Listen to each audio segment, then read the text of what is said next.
اخوان وصلوني شي معلومات دابا، قال لك اسيدي هذا الصحفي هذا الهكاوي اللي كتشوفوا حاليا في الصوره، قال لك تعدى في المنطقه ديال الصحفيين على شي صحفي مغربي.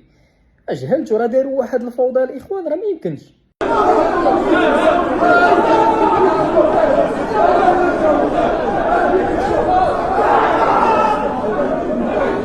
شو معايا الاخوان، الاعلام ديال الزريبه مولفين البلباله تما والفوضى الهمجيه. اشريف دابا حاليا الاخوان كاملين كتسائلوا هذا الصحفي هذا ما حدو باقي هنا في المغرب، راه غيطبق عليه القانون المغربي باش تكونوا عارفين. الا جاب الله ديكلارا بهذا الصحفي المغربي، وكنتمنى يديكلاري به باش يتربى شويه، كنتمنى يديكلاري به هذا الصحفي المغربي. انا كنت في بلاصتو والله تنتابعو، والله ما نزقلو.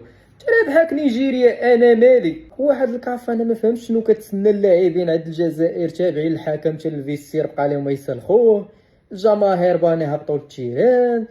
لا لا الكاف فينك، راه كنتسناو شي عقوبات شي لعيبه والو زعما.